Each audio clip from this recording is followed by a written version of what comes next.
ஆண்டவராய் இருக்கிற இயேசு கிறிஸ்துவின் விலையேறப்பெற்ற நாமத்தினாலே இந்த டுடேஸ் ரேமா நிகழ்ச்சிக்கு உங்களை அன்போடு வாழ்த்துகிறேன், அன்போடு வரவேற்கிறேன். நீங்கள் எல்லாரும் மிகவும் நன்றாக இருப்பீர்கள் என்று கர்த்தருக்குள் விசுவாசிக்கிறேன். ஆண்டவர் உங்கள் அனைவரையும் எல்லாவிதமான ஆசீர்வாதங்களோடு நிறைத்து இந்த நாள் முழுமைக்கும் அவருடைய கிருபையும் நன்மையும் உங்களை தொடர்வதாக என்று வாழ்த்துகிறேன். இந்த நாளிலும் யோனாவின் தீர்க்க தரிசன புஸ்தகம் 1வது அதிகாரம் 14வது வசனத்தின் பிற்பகுதியிலே உள்ள ஒரு காரியங்களை நாம் சிந்திக்க போகிறோம்.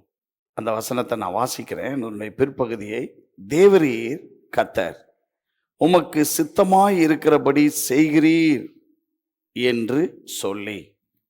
இந்த பகுதி கப்பலிலே மிகுந்த போராட்டத்தின் நடுவிலே உயிருக்கு போராடி கொண்டிருக்கும் பொழுது, கடல் கொந்தளித்து கொண்டிருக்கும் பொழுது, அந்த கப்பலில் இருந்த மற்ற பயணிகள் தேவனை நோக்கி ஜெபித்த ஜெபம் என்ன சொல்றாங்க பாருங்க. உமக்கு சித்தமாயிருக்கிறபடி செய்கிறீர். இந்த புதிய நாளிலே நாம் சிந்திக்க வேண்டும்.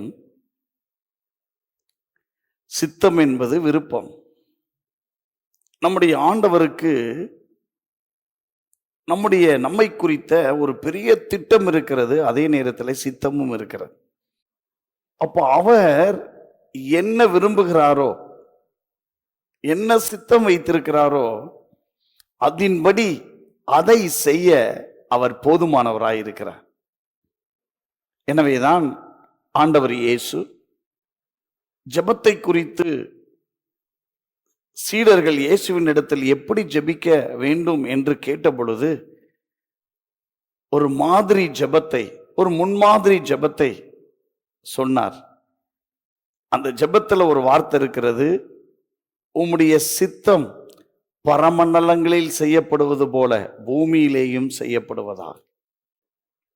அப்போ நம்ம எல்லாரும் எதிர்பார்க்கிற அல்லது புரிந்து கொண்டு வாழ வேண்டிய ஒரு விஷயம் என்னன்னா, ஆண்டவருடைய சித்தத்தை நம்ம செய்யணும். ஆண்டவருடைய சித்தம்தான் என் வாழ்க்கையில நடக்கணும், நடக்கிறது என்பதை நாம் புரிந்து கொண்டு வாழ வேண்டும். இந்த புறஜாதிகள் கூட தங்களுடைய ஜெபத்துல சொல்றாங்க, உம்முடைய சித்தத்தின்படி செய்கிறீர். அந்த வார்த்தை ரொம்ப நல்லா இருக்கு பாருங்க. உமக்கு சித்தமாயிருக்கிறதை செய்கிறீர் அப்படின்றத சொல்றாங்க. இன்னைக்கு நம்முடைய தேவையில, நம்முடைய அன்றாட வாழ்வின் காரியங்களிலே, நம்முடைய எதிர்காலத்தின் காரியங்களிலே, ஊழியத்தின் காரியங்களிலே, நமக்கு காணப்படுகிற ஒவ்வொரு சூழலிலே, நாம் கடந்து போகிற ஒவ்வொரு பாதைகளிலே, நம்மை சூழ்ந்து நிற்கிற எல்லா சூழ்நிலைகளிலும் நாம் சொல்ல முடியுமா? இவர்களைப் போல சொல்ல முடியுமா? உமக்கு சித்தமாயிருக்கிறபடி செய்கிறீர். நீர் என்ன விரும்புறீங்களோ அதை எங்க வாழ்க்கையில செஞ்சிட்டு இருக்கிறீங்க ஆண்டவரே அப்படின்னு சொல்ல முடியுமா? இன்றைக்கு அப்படி சொல்லும்படி கர்த்தர் உங்களுக்கு கிருபை தருவாராக. அப்படி நீங்க சொல்லி வாழ்ந்து பாருங்க, அப்படி ஏற்றுக்கொண்டு வாழ்ந்து பாருங்க.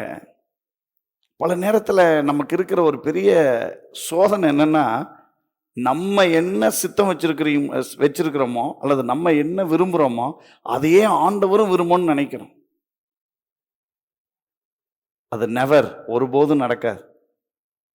சிலது சேமா இருக்கலாம், சிலது வித்தியாசமா இருக்கும். அப்போ ஆண்டவருடைய சித்தம், ஆண்டவருடைய விருப்பம் நம்ம வாழ்க்கையில செய்யப்படணும் அப்படின்றத நீங்க விரும்புங்க. அதை ஜெபமா ஆண்டவர்கிட்ட வைங்க. ஆண்டவரே, நான் இது இப்படி நினைக்கிறேன் அல்லது விரும்புகிறேன், நீங்கள் உங்கள் சித்தம் என்ன, அதுக்கு நான் என்னை ஒப்பு கொடுக்குறேன். அது எதுவாக இருந்தாலும் சரி, வாட் எவர் மேபி. உங்களுக்கு பிடிச்சதா இருக்கலாம், பிடிக்காததா இருக்கலாம், உங்கள் சூழ்நிலைக்கு ஏற்புடையதாக இருக்கலாம், ஏற்புடையது இல்லாமல் இருக்கலாம். அது உங்களுக்கு ஒரு லாபத்தை கொண்டு வரலாம் அல்லது நஷ்டத்தை கொண்டு வரலாம். எதுவா இருந்தாலும் அவருடைய சித்தம் உங்க வாழ்க்கையில செய்யப்படட்டும். உங்களுடைய ஜெபத்துல ஒரு கஷ்டமான ஒரு சூழ்நிலையில சொல்றாங்க, உங்களுடைய சித்தத்தின்படி தான் நீங்க செய்றீங்கப்பா. எதை? யோனாவை தூக்கி மீனின் வயிற்றுல போடுறதுக்கு இப்படி ஜெபம் பண்றாங்க. நமக்கு இப்படி ஒரு ஜெபம் வருமா? கொஞ்சம் யோசித்து பாருங்க. ஆமா.